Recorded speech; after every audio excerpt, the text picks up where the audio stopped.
साथी नाम वालों शुरू हो रही है शनि की 7.5। 7.5 साल तक मेष राशि पर मंडराएगा 7.5 का साया। जाने 7.5 में सी नाम वालों के जीवन में क्या क्या बदलेगा। मेरे YouTube पेज एस्ट्रो नरेश पर आपका स्वागत है। नमस्कार, मैं हूं नरेश कुमार। सबसे पहले उन दर्शकों का धन्यवाद जिन्होंने पेज को सब्सक्राइब किया है, पेज के वीडियो को शेयर कर रहे हैं, लाइक कर रहे हैं और कमेंट बॉक्स में हमें अपनी राय भी लगातार भेज रहे हैं। दोस्तों, आज का वीडियो बड़ा खास है क्योंकि राशि के हिसाब से शनि की मूवमेंट जो होगी वो सब लोगों ने देख ली, अपने हिसाब से पता कर लिया कि किन पर 7.5 शुरू हो रही है, किन पर ढैया खत्म हो रही है, किन पर ढैया शुरू हो रही है। लेकिन इस वीडियो में हम कोशिश करेंगे कि आपको आपके नाम के हिसाब से बताया जाए कि क्या आपके ऊपर शनि की ढैया या 7.5 आ रही है या जा रही है। तो बने रहिए इस वीडियो में हमारे साथ, आपको नाम के हिसाब से बताते हैं। यदि आपका नाम अंग्रेजी के शब्द सी या हिंदी के शब्द चू, चे, चो से शुरू होता है तो आपका नक्षत्र बनता है अश्विनी और आपकी राशि बनती है मेष। इसका मतलब यह है कि सी जो अंग्रेजी का शब्द है उसके ऊपर 7.5 शुरू हो जाएगी और नाम राशि के हिसाब से ये 7.5 शुरू होगी। ये 7.5 शुरू होगी 29 मार्च 2025 को। ये 2032 तक चलेगी। 7.5 साल का समय है जब आपके लिए शनि की 7.5 का जो है वो दौर रहेगा।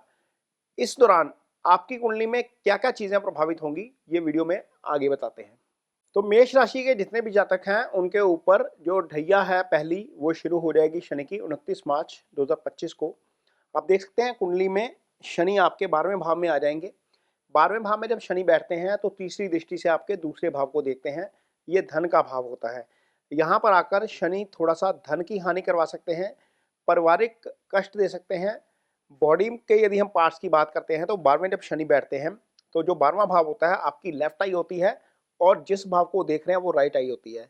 तो इस अवधि में पहले फेज के दौरान आपकी आई साइट को वो डिस्टर्ब कर सकते हैं क्योंकि शनि का प्रभाव यहाँ पर रहेगा। एक जगह पर शनि बैठेंगे, दूसरी जगह पर वो देखेंगे। शनि की जो 7वीं दृष्टि जाएगी कुंडली में आप देख सकते हैं वो जाएगी छठे भाव के ऊपर। छठा भाव रोग, ऋण और शत्रु का भाव होता है और ये भाव एक्टिव होने का मतलब है, शनि के द्वारा ये भाव एक्टिव होने का मतलब है कि इस अवधि में आप किसी की भी फाइनेंशियल या लीगल गारंटी ना लीजिए। छठे भाव से कर्जा आता है और शनि कर्ज के भी कारक ग्रह होते हैं। तो इस अवधि में यदि आप किसी को पैसा देंगे तो आपका पैसा फंस सकता है, यदि आप किसी से पैसा लेंगे तो कर्ज वाली स्थिति जो है वो लंबी चल सकती है। इसलिए यहाँ पर पहले फेज के दौरान शनि के आपको फाइनेंस से संबंधित या फिजिकल कष्ट से संबंधित जो चीजें होती हैं वो आपको उसका सामना करना पड़ सकता है। और इसके अलावा शनि जब 12th हाउस में बैठते हैं तो आपके 9th हाउस को देखते हैं दशम दृष्टि से। ये भाग्य का स्थान होता है। शनि क्या करते हैं, शनि जो है वो मंदगामी ग्रह है। जब वो कहीं कहीं किसी भाव को देखते हैं तो उस भाव से संबंधित फल जो है वो स्लो कर देते हैं, यानी कि भाग्य जो है वो आपका साथ देता हुआ कम नजर आता है। ये शनि की ढैया जो होती है वो पहली ढैया जो होती है वो उसका प्रभाव होता है जब शनि आपकी कुंडली के 3 भावों को प्रभावित करते हैं, दूसरा, छठा और 9वां। इसके अलावा शनि जिस भाव में बैठते हैं उसके फल कर जाते हैं। तो पहली ढैया में आपको क्या करना है, ये पहली ढैया आपके लिए चलेगी 23 फरवरी 2028 तक। जितने भी जातक हैं इस राशि के, इस नाम के जातक हैं या जिनके नाम का पहला अक्षर ये बन रहा है, उनको क्या करना चाहिए कि सबसे पहले तो अपनी हेल्थ को लेकर थोड़ा सा कॉन्शियस हो जाइए। यदि आपकी ईटिंग हैबिट्स डिस्टर्ब हैं तो थोड़ा सा ईटिंग हैबिट्स को कंट्रोल करिए। यदि आप एक्सरसाइज नहीं करते हैं तो कोशिश करिए कि इस अवधि में एक्सरसाइज करनी शुरू करें ताकि आपको फिजिकली दिक्कत ना आए कोई। और होता क्या है, जब शनि गोचर करते हैं तो शनि के गोचर का प्रभाव जो है वो आखिरी महीनों में आता है। मान लीजिए 30 महीने में गोचर करते हैं तो शनि आखिरी 10 महीनों में गोचर में असर ज्यादा दिखाएंगे। पहले 10 महीने नजर नहीं आएगा, दूसरे 10 महीने में शायद आपको नजर ना आए, लेकिन गोचर के आखिरी 10 महीनों के दौरान जो है वो शनि आपके लिए धन से संबंधित समस्याएं खड़ी कर सकते हैं, फिजिकल फिटनेस से लेकर समस्याएं खड़ी कर सकते हैं। तो कोशिश करिए कि चूंकि ये 28 तक चलना है, 23 फरवरी 2028 तक चलना है, तो फरवरी 27 से लेकर फरवरी 28 के बीच में आपको दिक्कत आ सकती है। तो कोशिश करिए जैसे ही ये गोचर शुरू होता है तो अपनी ईटिंग हैबिट जो है वो उसको मेंटेन रखिए। यदि आपका स्क्रीन टाइम ज़्यादा है मोबाइल के ऊपर या कंप्यूटर के ऊपर तो उसको थोड़ा सा रिड्यूस करिए ताकि आई साइट की दिक्कत ना आए। किसी को भी कर्ज देने से बचिए, अनसिक्योर पैसा यदि हम किसी को देते हैं तो उससे बचिए, या कोई भी कर्ज जब आता है आपके सामने कि किसी लग्जरी के लिए आप कर्ज ले रहे हैं, बिना अननेसेसरी कर्ज ले रहे हैं, तो उससे बचिए। तो ये चीज़ें हम यदि करेंगे तो हो सकता है कि इन चीज़ों से आपका शनि की पहली ढैया जो आएगी आपके ऊपर, उससे उन चीज़ों से आपका बचाव हो जाए। अब जो 23 फरवरी 2028 को शनि आपके चंद्रमा के ऊपर से आ जाएंगे। जब शनि जैसा ग्रह चंद्रमा के ऊपर से आता है, ये मन का कारक होता है, चंद्रमा मन का कारक होता है, तो अल्टीमेटली आपके मन को प्रभावित करता है, आपके मन को व्यथित करता है, थोड़ा सा अशांत करता है। शनि जब यहाँ पर देख बैठेंगे तो तीसरे भाव को देखेंगे तीसरी दृष्टि से, तो तीसरा भाव क्या होता है, वो आपके पराक्रम का भाव होता है। आपके कॉन्फिडेंस में कमी आ जाती है, आप थोड़ा सा सुस्त हो जाते हो, आप डिलीवर नहीं कर पाते हो। तीसरा भाव आपका जो छोटा भाई होता है उसका भी भाव होता है, ये बॉडी में कंधा होता है। तो जितने भी जातक हैं इस नाम के अक्षर वाले, उनको क्या हो सकता है, सर्वाइकल का इशू हो सकता है। तो थोड़ा सा दूसरी ढैया के दौरान इन चीज़ों का ध्यान रखना है। छोटे भाई के साथ अपना तालमेल बेटर रखिए। हैवी चीज़ें लिफ्ट करने से बचना पड़ेगा, क्योंकि यदि हम सर्वाइकल जैसी इशू में आ जाते हैं, यदि हमें पता है कि हमारे राइट शोल्डर में प्रॉब्लम आ सकती है, तो हमें ऐसी स्थिति में हैवी चीज़ें उठाने से बचना पड़ेगा, नहीं तो वहाँ पर वो दिक्कत आ जाएगी। जब यहाँ पर शनि बैठते हैं तो आपके सप्तम भाव को सीधी दृष्टि से देखते हैं। सप्तम भाव के ऊपर आप देखते हैं कि दृष्टि आ रही है, तो सप्तम भाव क्या होता है, पार्टनर का भाव होता है। यहीं से बिजनेस पार्टनर भी देखा जाता है, यहीं से आपका लाइफ पार्टनर भी देखा जाता है। तो उस अवधि के दौरान, ये मैं 23 फरवरी 2028 से लेकर 17 अप्रैल 2030 की अवधि की बात कर रहा हूँ। इस अवधि के दौरान आपको क्या करना है, अपने पार्टनर की हेल्थ को लेकर थोड़ा सा सजग रहिए। यदि बिजनेस जो है वो शुरू कर रहे हैं, किसी पार्टनरशिप में करेंगे आप, तो पार्टनर को लेकर थोड़ा सा जो उसकी जो खोजबीन होती है वो कर लीजिए, ताकि उसकी क्रेडिबिलिटी के ऊपर क्वेश्चन मार्क ना हो, तो वो आपको डिच ना कर जाए। अपने लाइफ पार्टनर की हेल्थ को लेकर थोड़ा सा सावधान रहिए, बिजनेस पार्टनर को लेकर भी सावधान रहिए। बिजनेस पार्टनरशिप करते वक्त थोड़ा सा एडिशनल सावधानी बरतने की जरूरत पड़ेगी। शनि जब यहाँ पर बैठेंगे तो दशम को देखेंगे, 10वीं दृष्टि के साथ। दशम आपका कर्म स्थान होता है। कर्म स्थान के ऊपर शनि की दृष्टि आपके कारोबार से संबंधित फलों को धीमा कर देती है। यानी कि आप कारोबार में एफर्ट्स तो लगाते हो, लेकिन आपको एफर्ट्स के मुताबिक उसका रिजल्ट नहीं मिलता, या आपको धीमा मिलता है या स्लो मिलता है। किसी विषय के ऊपर आपने टाइमलाइन रखी होती है 2 महीने की, मान लीजिए कोई गोल आपने सेट किया या टारगेट सेट किया, उसके लिए आप टाइमलाइन लेके चल रहे हो 2 या 3 महीने की, लेकिन वो 2 या 3 महीने की टाइमलाइन आपकी एक्सटेंड होती जाती है, वो चली जाती है 4 महीने 5 महीने में।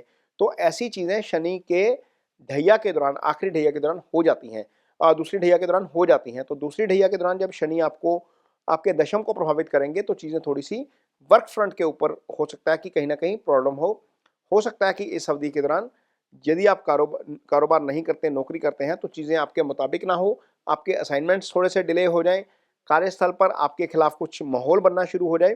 तो ये सारी चीज़ों का आपको आपके सेकंड फेज के दौरान जो है वो ध्यान रखना पड़ेगा।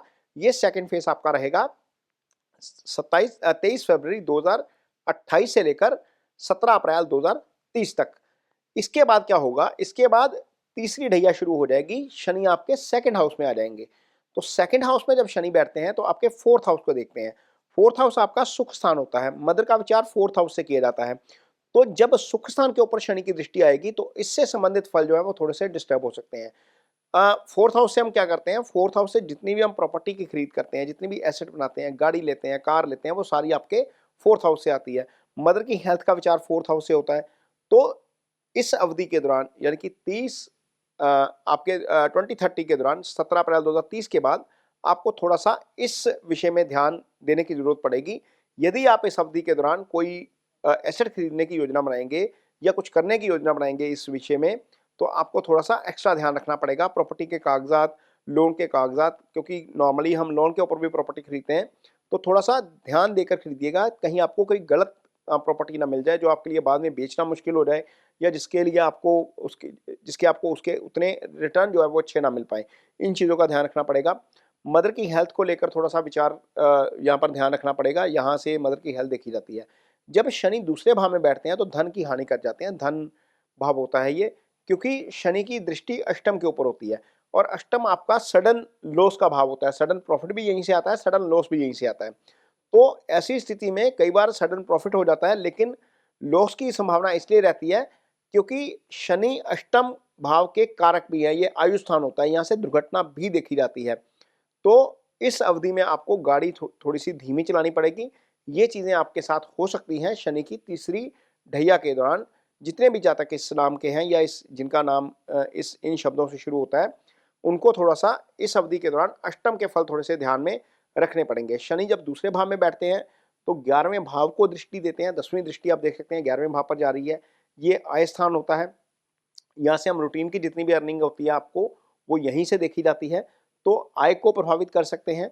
तो ये चीज़ें जो है वो शनिदेव आपके लिए 3 चरणों में प्रभावित करेंगे। जितने भी मेष राशि के जातक हैं या जितने भी इस नाम से जो हमने नाम बताया वीडियो की शुरुआत में, उस अक्षर से जिनका भी नाम शुरू होता है, उनको जो है वो इन चीज़ों को लेकर थोड़ा सा सावधान रहना पड़ेगा इस साढ़े साती के दौरान। हालांकि साढ़े साती सबके लिए खराब नहीं होती। हमने देखा है कि साढ़े साती के दौरान ही प्रधानमंत्री नरेंद्र मोदी प्रधानमंत्री बने। पहली ढैया थी तो वो मुख्यमंत्री बने गुजरात के तीसरी बार, फिर वो आगे जाकर प्रधानमंत्री बने। एलन मस्क हमने देखा कि साढ़े साती में बहुत अच्छा अचीव कर गए। हमने देखा कि मुकेश अंबानी एशिया के सबसे अमीर शख्स बन गए साढ़े साती के दौरान। दीपिका पादुकोण ने हमने देखा कि बहुत सारी हिट फिल्में जो दी वो साढ़े साती के फेज के दौरान दी। विराट कोहली जो है वो बहुत अच्छा कर गए, इंडियन टीम में उन्होंने अच्छा परफॉर्मेंस किया जब उनके ऊपर साढ़े साती चल रही थी। तो साढ़े साती सबके लिए बुरी नहीं होती है। हाँ, लेकिन ये ज़रूर विचार करना चाहिए जिनके लिए शनि की पोजीशन कुंडली में ठीक नहीं है या जिनका शनि समुदाय का अष्टक वर्ग में ठीक नहीं होता, उनके लिए शनि प्रॉब्लम कर जाते हैं। लिहाजा यदि आपकी कुंडली में शनि की पोजीशन ठीक नहीं है या शनि आपको खराब फल कर रहे हैं साढ़े साती के दौरान या ढैया के दौरान, तो आपको क्या करना चाहिए कि शनि का जो बीज मंत्र होता है ओम शन शनिश्चराय नमः, उसका जप करना चाहिए रूटीन में। शनि से संबंधित वस्तुओं का दान आप कर सकते हैं। शनिवार शाम के समय करिए। शाम के समय किया जाता है शनि का दान। काले तिल दान कर सकते हैं, काली दाल का दान कर सकते हैं, उड़द की जो होती है, काला कपड़ा दान किया जा सकता है, काले फ्लावर दान किए जा सकते हैं, लोहा दान किया जा सकता है।